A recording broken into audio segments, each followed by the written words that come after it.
Hey everyone, welcome to Purpose and Plans. If you are new here, thank you for joining me here today. I'm Brashana Miller, and on this channel, we talk about planning, faith, living with vision, and just making sure that we are living the life that God has designed and created us to live. So on today's video, I'm going to be sharing with you a couple of practical tips that I use in my life just about every single day to stay organized. And I want to emphasize stay, because there are a ton of videos that talk about how to get organized, ways to organize your life, ways to do this and ways to do that. But let's just be honest, we can get there, but then we have to figure out how do we stay there. So I'm going to talk about how to not end up reverting back to that place of feeling disorganized and scattered and like everything is just falling into pieces. So stick around. If you feel like this is something that you can use, I'm going to share with you what I use in my everyday life. So the first tip that I have for you, you have to keep your house clean. And I say keep, not wait till Saturday or Sunday to do this massive cleaning, but keep it clean. So let me just say we keep a pretty clean home. Now, I'm not saying it's immaculate, but it's pretty clean and it stays clean. Things, happen here or there. And we have a pretty large home. And let me just tell you, as busy as we are, we do not have a cleaning lady. And we don't wait till Saturday to do all of the cleaning. Having a clean house actually allows you to have a clear mind. And listen, when I was thinking about this content before I filmed it, I was thinking like, I'm going to go find some statistics, some percentages of what they say about having a clean environment and the science behind it and how it impacts your brain and all of that. And then I thought to myself, no, I'm not talking about science and statistics because it really doesn't matter to me. What matters is keeping my sanity. Forget science and statistics. It's what is going to keep me from going off. What is going to keep me from not feeling like I just want to snap? That's the science, and those are the statistics. And I'm the only one who can measure that. I'm the one who holds those metrics right in here. So I'm not even worried about science and statistics. I can tell you right now that keeping a clean home really helps my sanity, and it keeps me from just feeling snappy. Okay, so I don't wait till the end of the week to try to clean up everything because it would just be way too much. So keeping the home clean throughout the week, tackling little things throughout the week makes a big difference. And it really just allows us to function the way we need to so that we can do what we have to do. We can get things done because I feel more relaxed. I feel more motivated when my space is conducive for what it is that I need and also how I want to feel. So tip number one is just to keep your house clean. And I emphasize keep it clean. Okay. My second tip that I have for being able to stay organized, get stuff done is to make sure you're also doing your laundry. You may tie this into keeping your home clean, which I do think that kind of overlaps.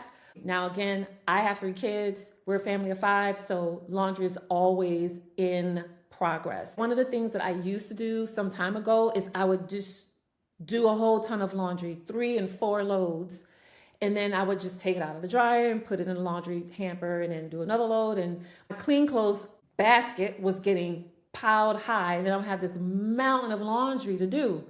And I was thinking like, I hate having to go through all this laundry. That meant I couldn't just do like this batch load of laundry. I started putting boundaries around how I do laundry. I'm not going to do more laundry than what I can actually finish. The goal is if I'm going to do the laundry, I'm going to start a load. The intent and the goal is that the load gets dried, it gets folded and put away. Third thing that I do is I declutter often. I love throwing stuff away. I don't care if it's a pair of shoes, a leotard, an old purse, or a dingy sweater.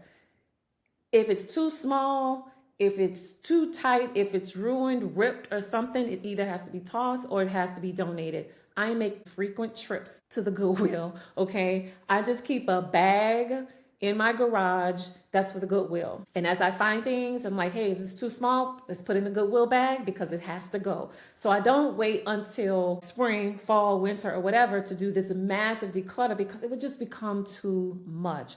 And so I'm always trying to find ways to create space. And one of those ways is just to get rid of the things. Do not let them pile up, because it just becomes too much and it sometimes can feel unmanageable. And the other thing about decluttering often, especially when it comes to my kids, because this also ties into maintaining a clean home, is that, with kids, they tend to have stuff laying around. They just leave a book, or they'll leave a toy, or they'll leave a pen. And my rule is, when it comes to things being left around, is that you need to find a spot for it. And if you don't find a spot for it, I'm going to find a spot for it. If I have to find a spot for it, my rule is you will never see it again.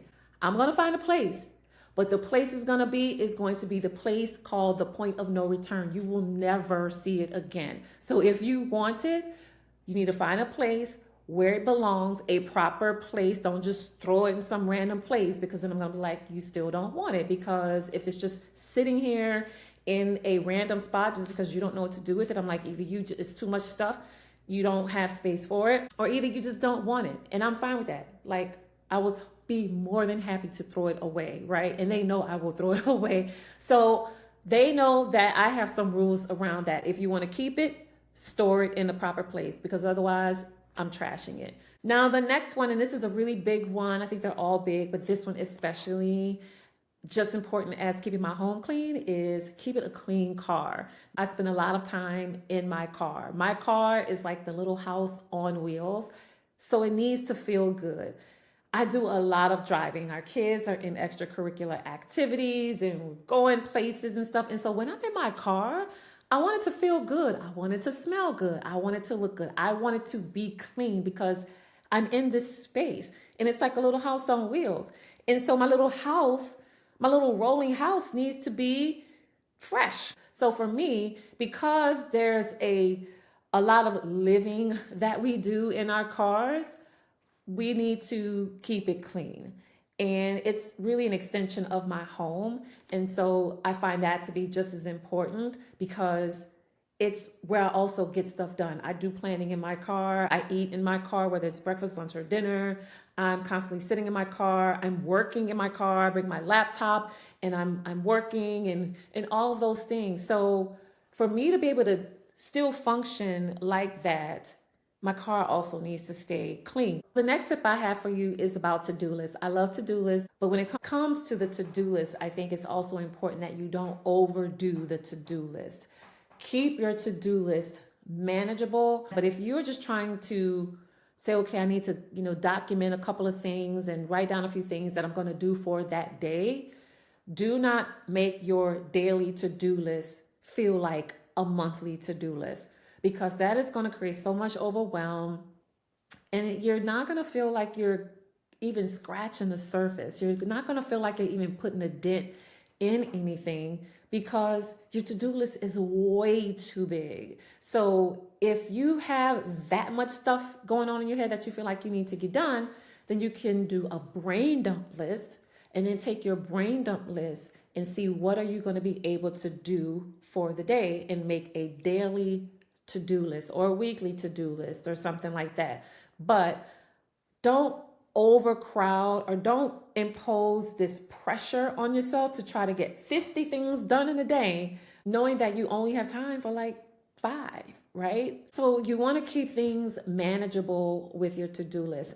You don't want to feel like you're never accomplishing anything or doing what needs to get done. So just be mindful with your to-do list and keep it manageable in a way where you feel like you are moving forward, and not just making it such that you feel like you're shackled, like your to-do list has become things on you that you just feel like you're just always with a broom in your hand. You're always with a vacuum in your hand. You're always with a dish sponge in your hand. You're always like, you don't want your to-do list become shackles. Your to-do list should be something that allows you to be fruitful and productive, not bound and hindered. My next tip is prayer and devotion. Of all the things, right, that you have to do in a day, you have to have things that are foundational. Prayer and devotion is foundational.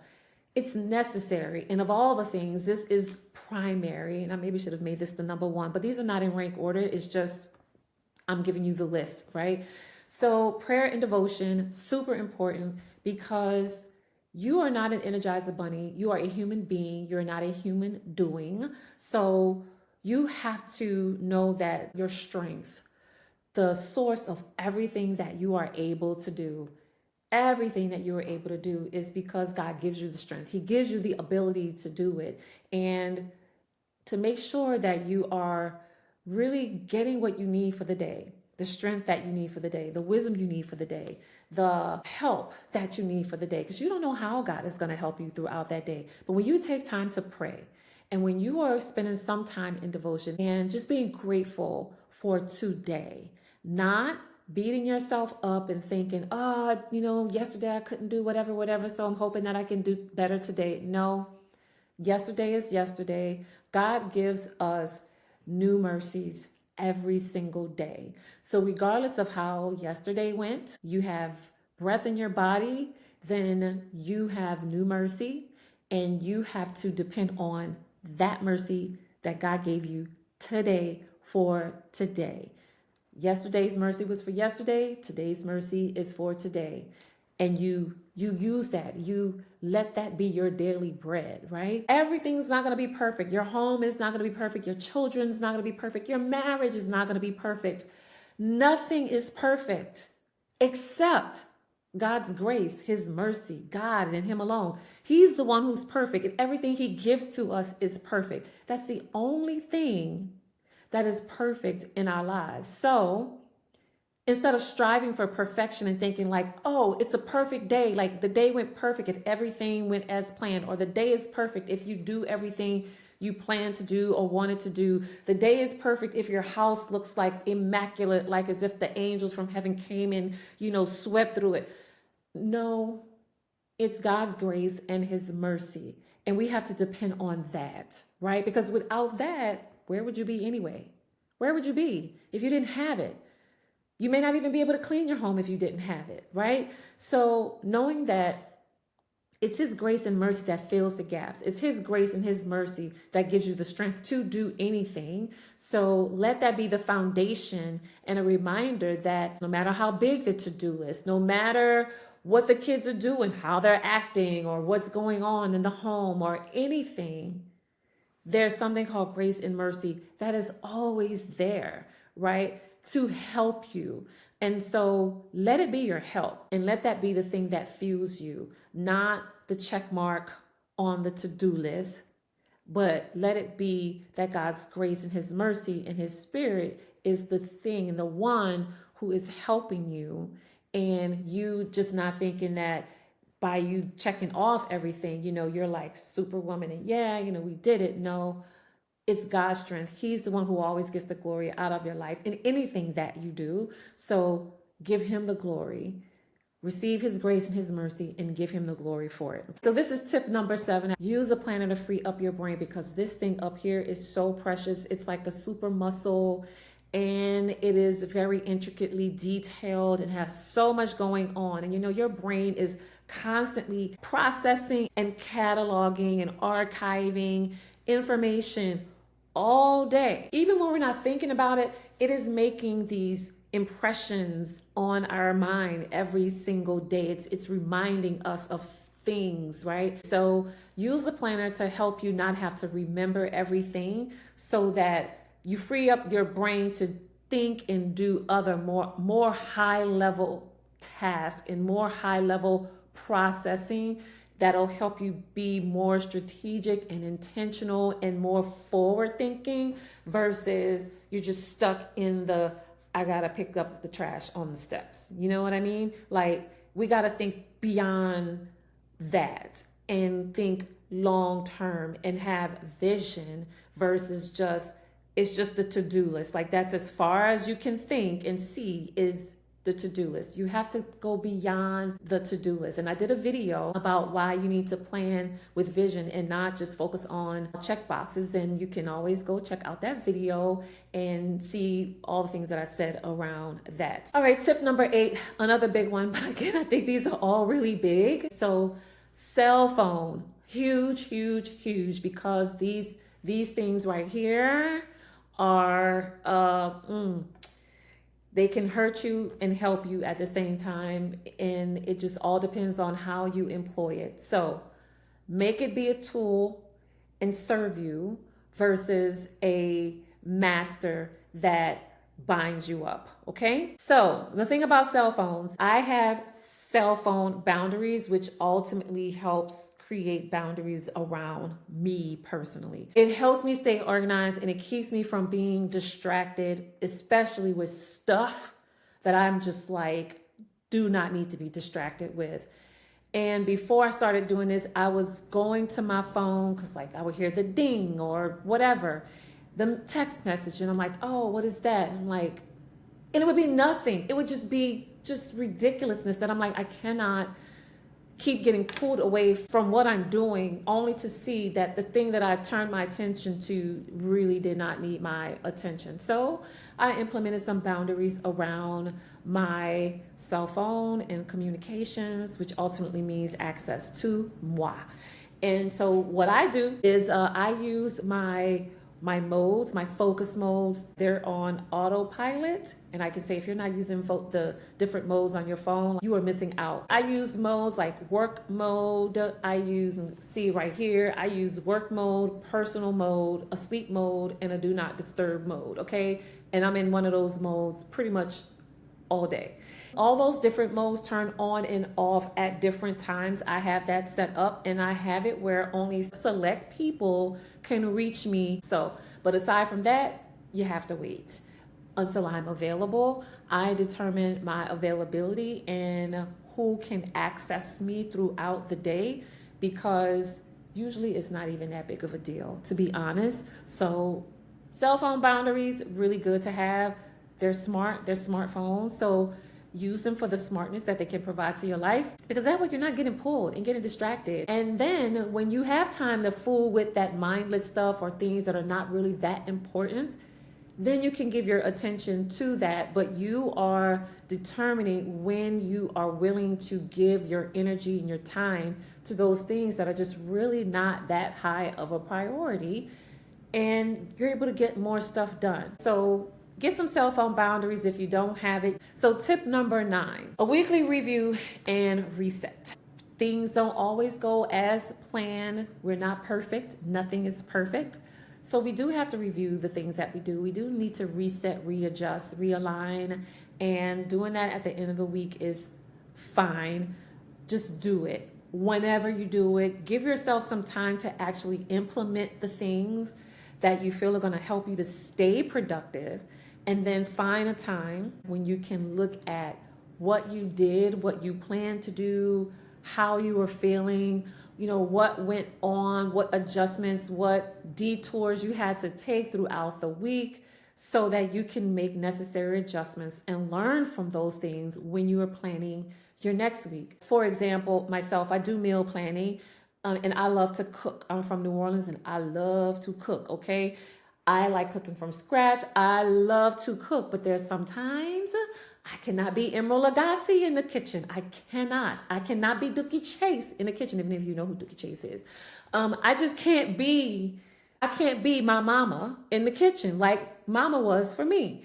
I can't be my mama in the kitchen all the time because I'm busy. So sometimes I need ready to go, grab and go, quick prepared meals. It's not my preference, but I need them. I plan my meals throughout the week, but should something arise, one thing that I had to learn and then plan for was like, okay, sometimes stuff comes up and I may not be able to cook the meal that I plan to cook on that day. And then if I'm trying to do it a different day, it's not going to work because it's going to bring too much stress and strain, and I'm not trying to cook like that because we want to cook with love and stuff. So I'm not gonna be like, I gotta cook this food and stuff and I'm gonna hurry up. No, we don't want that. I don't want that kind of food. So what I do is like, okay, these are the meals that I plan to cook. But let's say something came up, I'm out of the house and having to do whatever. which means I can't do that midweek meal. So my lesson learned was, okay, you need to have like a quick grab and go ready meal, whether it's freezer prep meal that I prepped before, or it's a prepackaged meal, that I get from Costco or whatever. But I already need to know, here's a grab and go meal. Should I need it because of whatever came up, I'm ready to go. So even when stuff pops up, I'm still like, okay, I don't have to be like, oh my gosh, what are we eating or whatever. And it's like, no, we're good. We're going to grab that soup that I made. It's in the freezer. We're going to take that out, thaw it out. Or I have this already and, just pop it in the oven for 30 minutes. It's done. And honestly, like, we don't have to get all bent out of shape if our meal plan didn't go the way it was supposed to go. But for me, I just like to be able to know what my go-to is or have a fallback plan, because if I don't have a fallback plan, sometimes I don't have time to think about what I'm gonna fall back to. I need to be able to get to it immediately. So having a fallback plan when it comes to meals is really helpful. I'm ready to adjust should I need to. I'm already prepared. I'm already prepared for the monkey wrench. You know what I mean? How they say you got a monkey wrench thrown into your plan. I'm ready for the monkey wrench. Like, we ready. I don't want the monkey wrench, but if it gets thrown, we ready for it. Mama's ready. Wife is ready. We're ready. That's just how I like to roll. So weekly review and a reset, really helpful. Learn from it and then implement those things that makes a difference. I think this is tip number 10 is we want to just keep it simple. Let's keep it simple. You are the one who knows how much time you have. You're the one who knows your bandwidth, your capacity, the help you have. Like, I don't have grandparents in the area and stuff, people picking up the kids. We don't have that. Some of you may. So when you work with what you have, the resources you have available to you, the capacity that you have, and keep things simple as much as possible so that it doesn't become this overly complicated system of things that then you feel like you're drowning and being crushed by your own desire to improve. We don't want that. We want you to just be able to make small increments, simple increments, and then go from there. If doing some of the things that I said is too much, don't do it. But whatever you need for you to help you stay calm, and whatever is going to help you continue to walk with mindfulness and knowing that you want to always, as much as possible, know that you want to remain in the presence of God. And I say this because that's one of the things that I keep in the forefront of my mind all throughout the day is I want to just stay in his presence. That doesn't mean I'm walking around like all, ooh and stuff, but I'm just saying that I want to stay in the presence of God. And it's very easy for things to come at us and pull us out. And then we're upset and we're frustrated and we're this and we're doing that and we're flying off the hoop and da-da-da-da. Like, we can't do that, And if we're staying in the presence of God, then that means that we're constantly bringing our cares and casting our cares on him. So when something doesn't go right, if I'm in his presence, okay, God, I'm going to just let this go. I'm not going to worry about it. Lord, you are in control. Your grace and your mercy is covering me today. It is all going to be well. I will tell myself that sometimes, because if I don't, I'm going to respond a different way. So keeping it simple, making sure I don't overcomplicate things so that, what I am doing is helping me, it's supporting me, and it's serving me, and it's not straining me and stressing me out and exhausting me and making me feel like I just want to blow up.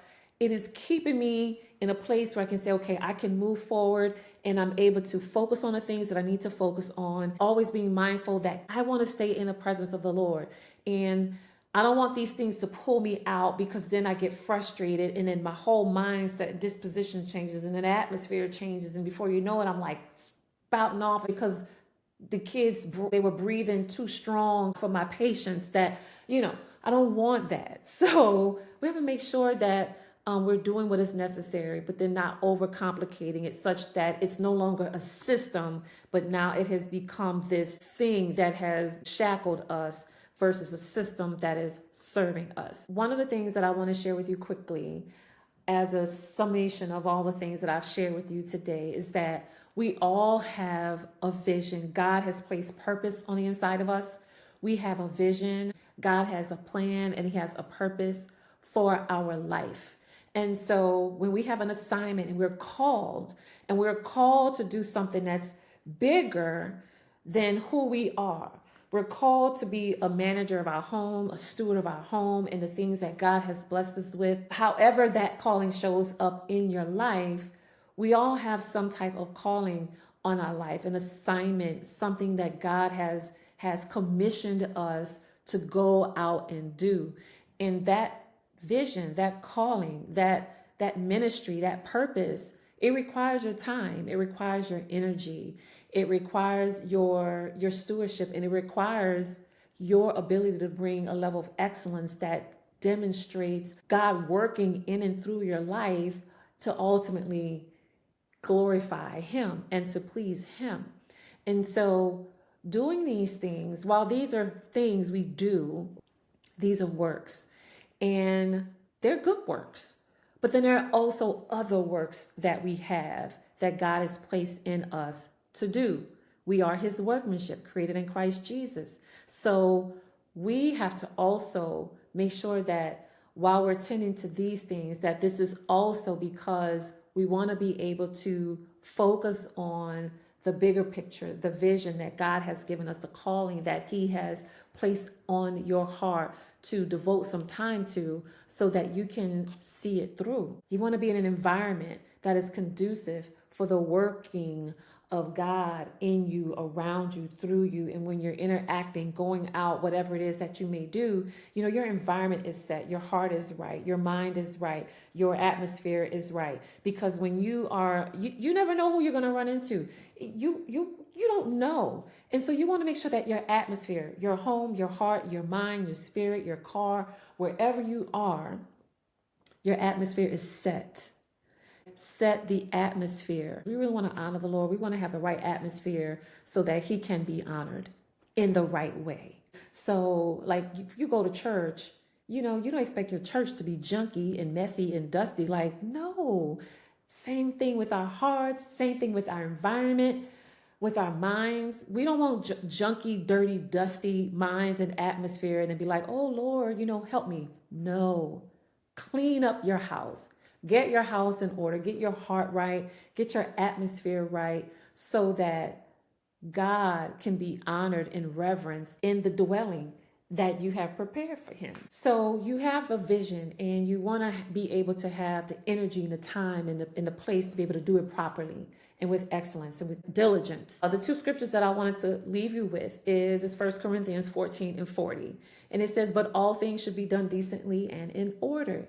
And I think that speaks for itself with all the things that I've shared with you today. And then also Ephesians 2 and 10, which I've mentioned to you before, for we are His workmanship, created in Christ Jesus unto good works, which God had prepared beforehand that we should walk in them. Now, if we're going to walk in these good works, we want to make sure that the environment that we're walking in, and I don't mean physically walking, but just the assignment, the calling, the ministry, the purpose, what you are walking in, that you want to walk in it, knowing that this is for the good works that God has given you to do, and so that He can be glorified in that. So whether it's your home, your car, your office, your house, your classroom, wherever you are, your environment of order makes room for clarity, it makes room for productivity, and it makes room for you to really enjoy God's presence. I hope that this helped you out and gave you something to think about when it comes to staying organized. And I really emphasize the word stay. We want to stay there. When we get organized, we want to stay organized. When we get saved, we want to stay saved, right? You got to get to a place and then you got to learn how to stay there. And that's sometimes where the battle is. The battle is getting there, but then the other part of the battle is, how do we stay? The Lord saved you, but now you gotta learn how to stay saved, live right, live holy, and please the Lord, and live with reverence and fear for Him. And the same way you get your house clean, you want to keep it clean. You don't want to do all this work, clean it, and all of a sudden in a day or two, it's like, Why did I do all of this, right? So I just hope that this helped you and you gleaned something from it today and are able to implement some of it. And so if any of these tips that I share with you, you already do, or if there was something that you learned, I would love to know how you stay organized so that you can be productive and get stuff done. If you enjoy this type of content, I would love for you to go ahead, like this video, subscribe to the channel. I would love to have you a part of this growing channel. Your support and your viewership means so much to me. And so until the next time, you all have a blessed day, and I'll see you on the next video. Bye.